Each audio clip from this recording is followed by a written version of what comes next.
Okay, so this is a little comment from a 13-year-old who wants to escape her abuse situation, whatever it is, because most people don't want to go into detail on it. And I kind of think maybe that's something to do with why the moderators on this specific sub started to have a really weird problem with me, because I actually wanted to, I really wanted to work through my whole life situation.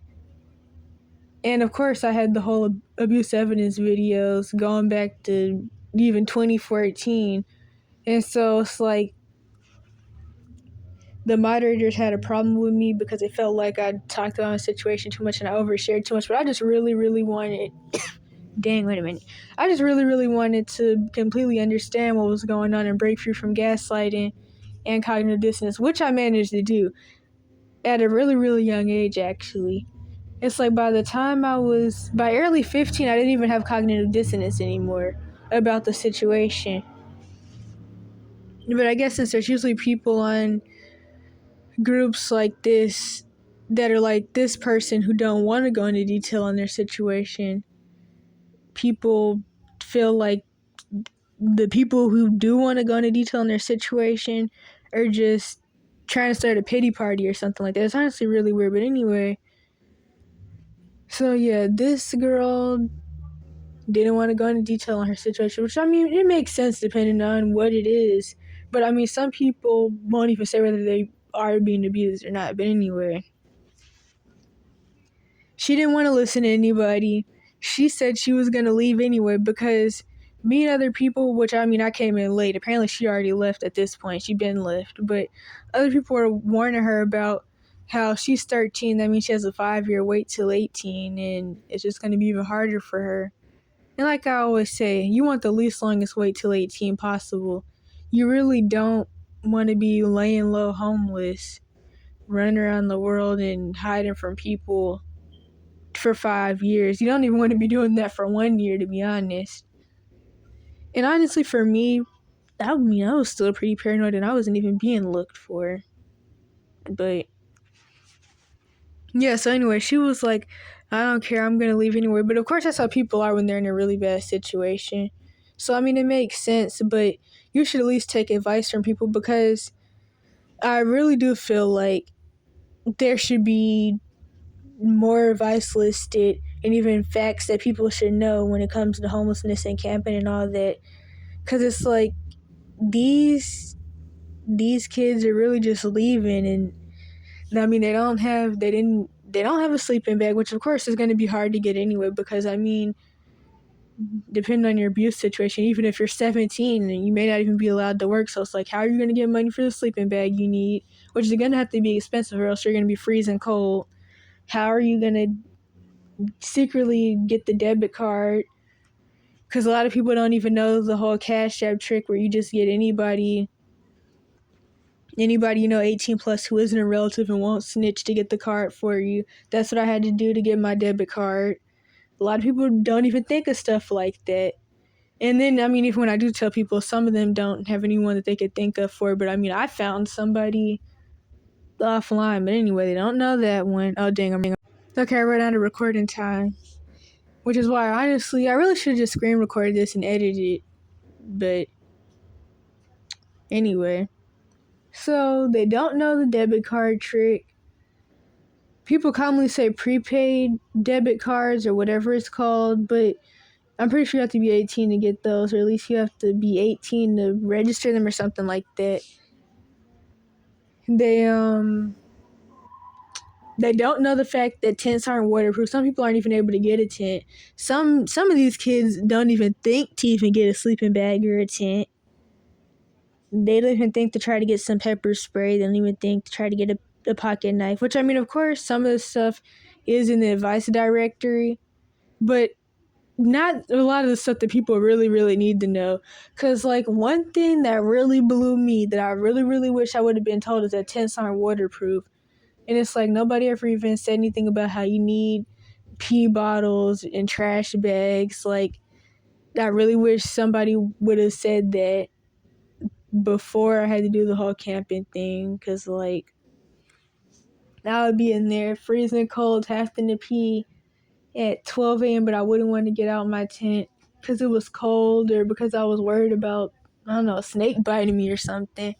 Especially when I was camping, like, somewhat in the woods. And then, okay, now I'm losing my train of thought. And then, what was I about to say? Oh, yeah. And since it was cold, I ended up just peeing on myself in my sleep because it was so cold outside and I really had to pee.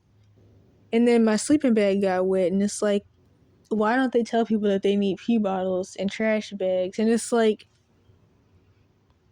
there really should be more advice out there and more tips just for people that are homeless in general or gonna be like camping or whatever.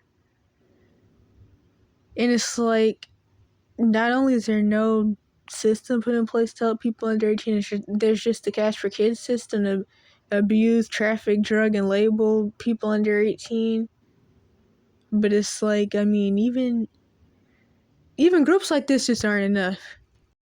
And I'm not even saying that to bash anybody, even though Reddit moderators really have a weird power trip thing with them. And it's like, that definitely, like I always say, definitely is made for child molesters and white supremacists, and also people to be able to push weird political and sexual agendas on the kids.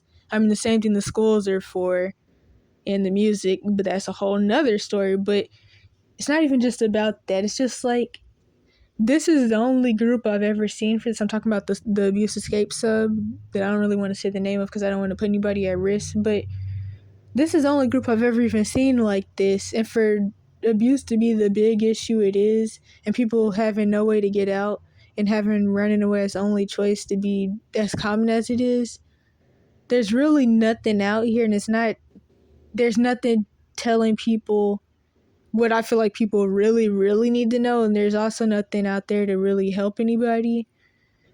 Because it's like, I mean, most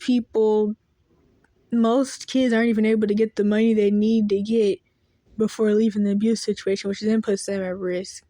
I mean, I remember the first time I was trying to leave, I had over $1,000, but I couldn't even get the money on the card because apparently I had to use it first or something. I don't know, it was acting weird, but I didn't even know how to get the money on the card. And then when I did end up trying to leave the first time, I went so terribly left. Okay, I ran out of recording time again. I really should have just screen recorded. I really don't know why I didn't, but yeah, so I don't even remember what I was last saying. So I'm just going to talk about what this screenshot is, if I didn't already. I think I did, but I don't know because I've tried to make this video like 6 times already. But this is a 13-year-old girl who apparently already left her abuse situation, and I don't really know what she's doing because I'm assuming her parents got this phone, which means they're going to be able to track her with it most likely. Although sometimes, since police don't really want to find these kids, they may just act like they don't know how to track her. But I mean, it's probably going to be off soon, and I'm assuming her parents are paying the bill, which is why I say it's like, people are so eager to get out of an abuse situation, but they're not really thinking things through, and they're just leaving on a limb or whatever it's called. And this is why a lot of people end up getting caught, if not the same day, a couple of days later. But anyway, she said she was going to a specific city, and somebody asked her why and a couple other things, and then she said the screenshot, because it is hard to be found in a big city. Which is nowhere near true. First of all, there's just so many reasons why you shouldn't go to a city. I mean, if you go to a city, which I'm assuming she doesn't even have a sleeping bag or tent anyway, which she should, or her vital records, or some form of ID, like a school ID or something, which she really needs to have. But it's like I said in the How to Run Away videos, probably the part 1 or 2, you don't want to be in a big city because, 1, you're going to be seen more, and that's going to put you at risk of being reported.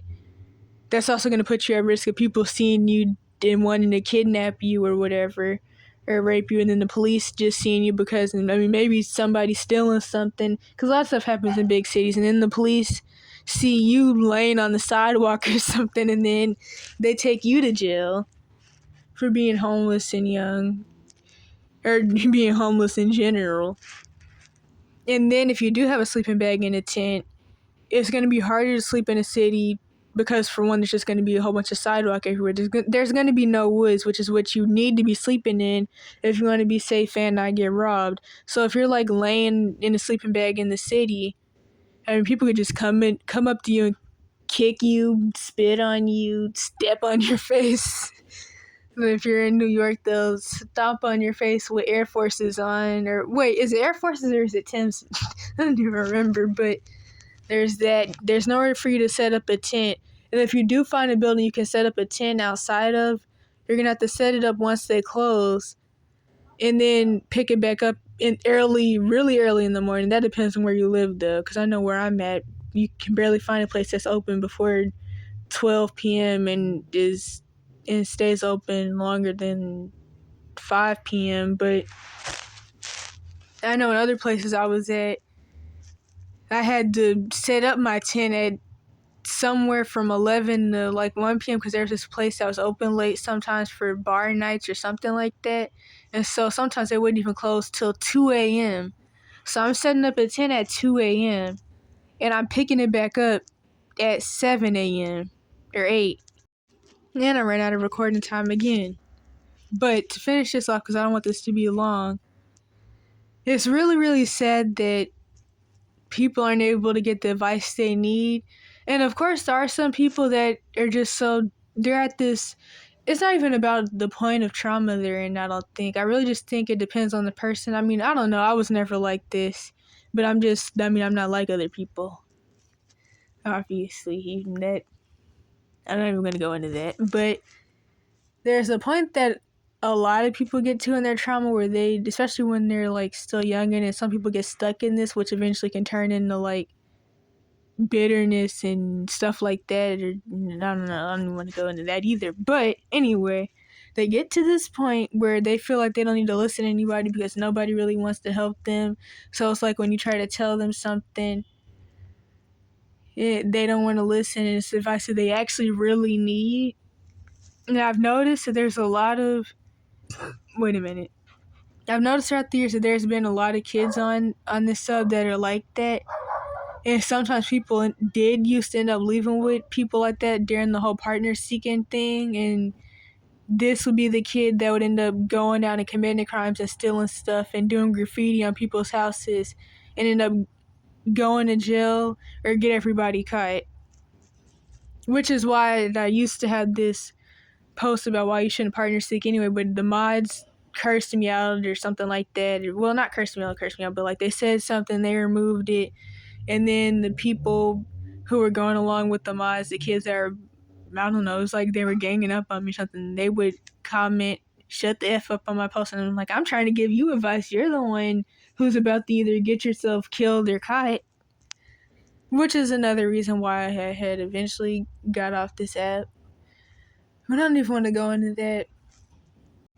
Okay, I had completely forgot what I was talking about, but I really wanted to go back because I really wanted to finish that off. And so, my issue with that, with people being like this and them not being corrected how they should by, I think, really the mods. I mean, of course, there's only like 2, so they really can't respond to every stupid little post somebody makes. But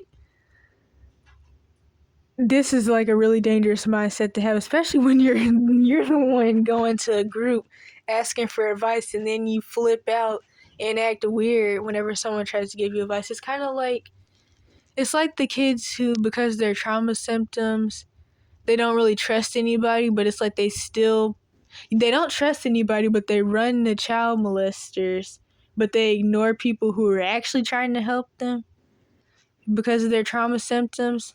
There's been a lot of people like that on this app, which of course this is a scary app to be like that on because this is where child molesters lurk for many reasons. But yeah. Okay, what was I saying? But yeah, so it really makes me worry for them because these are the people that are either going to get caught and then once they get put back in their abuse situation, it's going to be even worse because their abusers know that they understand that they're being abused and that they want to leave and are willing to leave, and or they get locked up in some part of the cash for kids system, and then they either get a criminal record rap sheet or they get a mental health rap sheet. And honestly, the criminal record can affect your future, but the mental health one really can too. And then this lets their abusers know that there's also another system that they can use to abuse their kid, where they can just get their kid drugged on neurotoxins anytime they feel mad at them. Or worse, the kid just ends up getting kidnapped and SRA sex trafficked. And then if they get SRA sex trafficked, or they just go through prostitution, sex trafficking, or something else bad happens, that, along with them not having their vital records 9 times out of 10, leads them to get more trauma, which means more mental illness, and then they get stuck, and then they end up addicted to drugs or whatever to cope. Or even they don't do drugs, but they just get so broken to where they end up being one of those really, really messed up people that can't function and don't respond to people or look in people's directions because they're so traumatized and their soul's so broken. And then they become one of those homeless people where when people walk by them, they tell their kid, don't ever be lazy like them and all that bullcrap, not even knowing what somebody actually went through. And this is why there really should be help. I mean, honestly, this is just a small few reasons why there really should be help. And for this girl specifically, I mean, she doesn't even have a plan for how she's going to get to the city. She's talking about how can I hitchhike, which that was spelled all wrong, but she's talking about how can I hitchhike. And this, like, anybody that sees you trying to hitchhike is either going to call the police or they're letting you in their car because they want to kidnap you. And I mean, just like the Maya said, they wouldn't even advise anybody under 16, 17 especially without weapons, to even try to hitchhike. And honestly, me personally, I never hitchhike. I'd rather just use public transportation. But of course, she probably could get on there. I mean, it just depends on the bus driver. Most people don't really care, but it's like she'd have to have her own debit card and money to even pay for the bus ticket, which she's most likely not going to be able to get. And apparently, like I said, she's already out here, so I don't know what she's doing. And I ran out of recording time again. But I don't know what she's doing. But it's like, she probably won't even end up being out here long, I don't think. I mean, of course, when you're in a really bad situation, you're going to try to stick through it. But it's like, I mean, if she doesn't have a sleeping bag, she's going to end up trying something that's probably going to be risky, which is either going to be going back home or maybe trying to stay with some random person or try to, like, secretly sleep in some building overnight, because it's going to be cold, especially between, I think it's like 1 to 6 a.m. That's the coldest.